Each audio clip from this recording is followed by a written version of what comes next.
Hello everyone, मैं कविता स्वागत करती हूँ अपने चैनल कविता डिज़ाइनर में।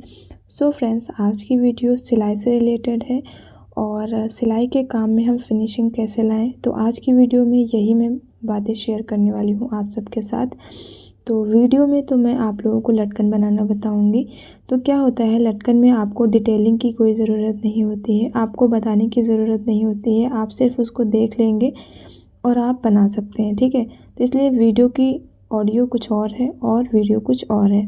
तो चलिए, सबसे पहले आप वीडियो पर ज़्यादा ध्यान दीजिएगा अगर आपको लटकन सीखना है। और अगर आप बिगनर्स हैं और आपको सिलाई में फिनिशिंग नहीं आती है, आप कुछ भी बनाते हैं तो उसमें धागे इधर उधर निकले रहते हैं या फिर सही से परफेक्ट आपका कपड़ा नहीं बन पाता है, तो ये वीडियो आपके लिए बहुत ही ज़्यादा यूज़फुल होने वाली है। तो जल्दी से वीडियो को स्टार्ट करते हैं। और हाँ फ्रेंड्स, अगर आपके लिए ये वीडियो यूज़फुल हो तो प्लीज़ वीडियो को लाइक ज़रूर कर दीजिएगा। तो चलिए सीधा सीधा मुद्दे पे आते हैं। तो फ्रेंड्स, जब भी हम कपड़ा बनाते हैं तो बनाने से पहले हमें कुछ चीज़ें ज़रूर याद रखनी होती हैं। तो सबसे पहला जो पॉइंट आता है वो है प्रेस। जी हाँ, अगर आप किसी कपड़े को बना रहे हैं तो सबसे पहले उसे प्रेस करिए, आयरन करिए, ताकि जो भी उसमें सिलवटें हैं या फिर कहीं ना कहीं से मुड़ा हुआ है कपड़ा, ताकि वो बिल्कुल स्ट्रेट हो जाए और जब भी आप कटिंग करने के लिए आप बिछाएं तो कपड़ा बिल्कुल बराबर हो और जब भी आप निशान लगाएंगे तो वो आराम से आपका लगेगा। ठीक है, तो इसलिए कपड़े में आयरन करना बहुत ज़्यादा ज़रूरी होता है। तो इसलिए जब भी आप कपड़ा कटिंग करें तो आयरन कर लीजिएगा। अब आते हैं सेकंड पॉइंट पर। तो सेकंड पॉइंट भी बहुत ज़्यादा ज़रूरी है और जो भी मैं पॉइंट बता रही हूँ ये सिलाई से रिलेटेड है और बहुत ज़्यादा ज़रूरी होते हैं आपकी सिलाई में फिनिशिंग लाने के लिए। तो दूसरा है चाक। तो चौक जब भी आप लगा रहे हैं कपड़े में तो आपकी चौक मिल्टन चौक होनी चाहिए, मतलब पतली होनी चाहिए, उसकी नोकदार होनी चाहिए चौक।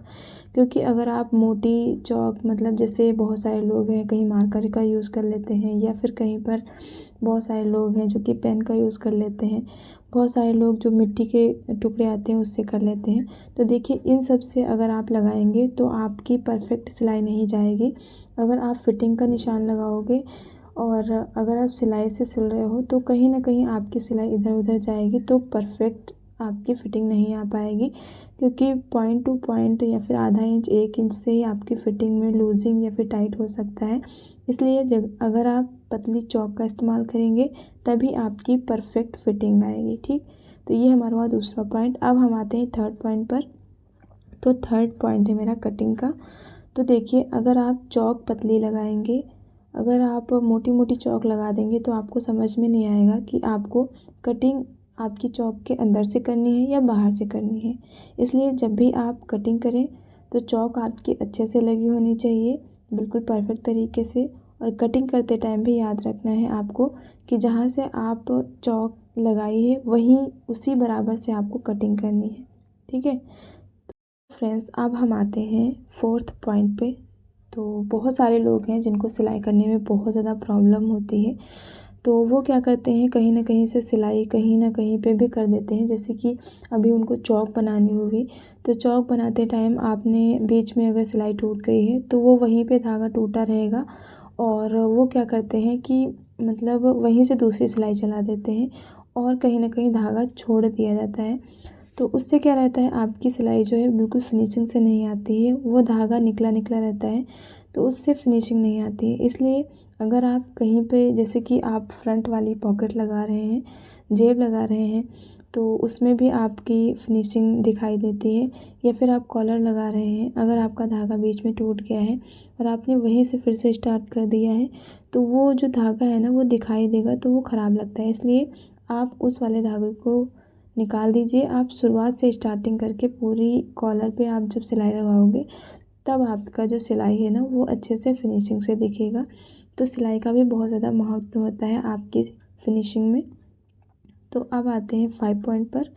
तो बहुत सारे लोगों का कहना भी है कि अगर आपको सिलाई आती है, कटिंग नहीं आती है, तो भी आप फिनिशिंग नहीं कर पाओगे इतनी अच्छे से। अगर आपको कटिंग आती है, सिलाई नहीं आती है, तो आप फिनिशिंग नहीं कर पाओगे। इसीलिए दोनों चीज़ का सीखना बहुत ज़्यादा ज़रूरी होता है। तो ये हमारा 5 पॉइंट था। अब हम आते हैं 6 पॉइंट पर। तो सिलाई करते टाइम हमें बहुत सारी चीज़ें याद रखनी होती हैं। जैसे सिलाई सिर्फ कटिंग और प्रेस, चौक, कटिंग यही मेन नहीं होता है, आपकी सिलाई में भी बहुत सारी चीज़ें होती हैं जो कि आपकी सिलाई को फिनिशिंग देते हैं। तो जैसे कि आपकी मशीन अगर ऑयलिंग नहीं करी है तो धागा तोड़ेगी। अगर आपने मशीन को साफ़ नहीं करा है ना, तो भी आपकी मशीन धागा तोड़ेगी। तो अगर आपकी मशीन धागा तोड़ेगी तो नॉर्मल है, आपकी सिलाई कभी भी सही नहीं आएगी। इसलिए अगर आपको सिलाई अच्छी चलानी है, आपको फिनिशिंग से काम करना है, तो आपको मशीन में 1 या 2 दिन में तेल डालते रहना है।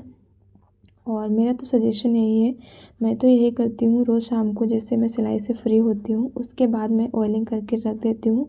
रात भर में अच्छे से मशीन में तेल चला जाता है और सुबह बहुत ही अच्छे से चलती है। और कहते हैं ना कि जब मशीन अच्छी चलती है तो काम करने में मन भी लगता है ना। तो इसलिए अच्छे से ऑयलिंग भी करना बहुत ज़्यादा ज़रूरी होता है। तो अब आते हैं 7 पॉइंट पर। तो 7 पॉइंट है हमारा सुई।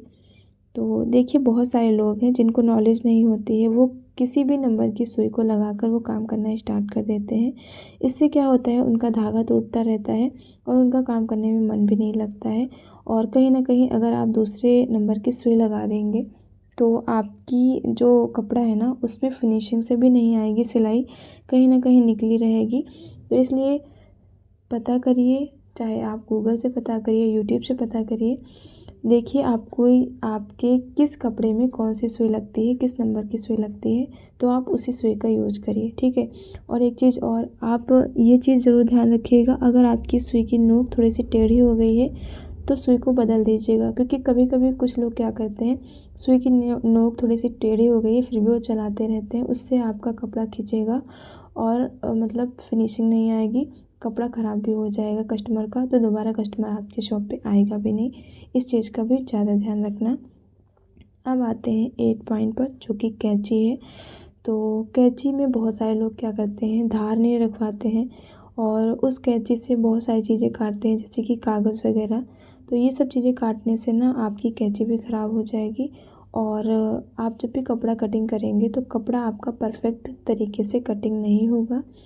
और कटिंग करते टाइम भी बहुत सारी चीज़ें होती हैं, जैसे कि आप किसी भी तरीके से कट कर दोगे तो आपका कपड़ा इधर उधर चला जाएगा। इसलिए अच्छे से एक हाथ से आप कपड़े को दबाइए और दूसरे हाथ से अच्छे से आप कैंची को चलाइए। तो कैंची जब तक कि धार नहीं होगी तब तक कि आपका कपड़ा अच्छे से काटेगी नहीं। और अगर आपका कपड़ा अच्छे से कटेगा नहीं, छोटा बड़ा या फिर खुरदरा कटेगा, तो आपकी सिलाई भी अच्छे से नहीं आएगी और सिलाई के साथ साथ आप अपने कपड़े में फिनिशिंग भी नहीं दे पाओगे। इसलिए अगर आपको सिलाई में फिनिशिंग लानी है, परफेक्ट मास्टर बनना है, तो आपको ये सारी चीज़ें करनी होंगी। देखिए, बहुत सारे लोग क्या करते हैं, जो कि बाहर से सीखे हुए होते हैं, उनको तो अच्छे से इस तरीके से फिनिशिंग करना सिखा देते हैं जो भी मास्टर होते हैं। लेकिन अगर जो लोग घर से सीखते हैं या फिर जो लोग मोबाइल से सीख लेते हैं, उनको इन सारी चीज़ों की नॉलेज नहीं होती है कि वो कैसे फिनिशिंग करें, कैसे अपने कपड़े को फिनिशिंग लाएँ। तो उसके लिए ये सारी वीडियो बहुत ज़्यादा यूज़फुल होने वाली हैं। तो अगर आपको ये सारी चीज़ों में प्रॉब्लम आ रही है, फिनिशिंग नहीं आ रही है या फिर आपका धागा टूट रहा है, तो ये चीज़ें आप सही कर सकते हो कहीं ना कहीं से, ठीक है। बहुत सारे बिगिनर्स लोग होते हैं जिनको ये सारी चीज़ें नहीं पता होती हैं। तो होप सो ये वीडियो देखने के बाद आप सबकी बहुत सारी जो कि मिसअंडरस्टैंडिंग है वो सब सही होंगी और नए तरीके से आप काम करना स्टार्ट करेंगे और अच्छे से फिनिशिंग से आप सिलाई कर पाएंगे। तो आज की वीडियो में इतना ही, मिलते हैं नेक्स्ट वीडियो में। और वीडियो अगर पसंद आई हो तो प्लीज़ वीडियो को लाइक कर दीजिएगा, चैनल को सब्सक्राइब कर दीजिएगा, ज़्यादा ज़्यादा लोगों को शेयर करिएगा और प्यारा सा कमेंट कर दीजिएगा। मिलते हैं नेक्स्ट वीडियो में, तब तक के लिए बाय बाय।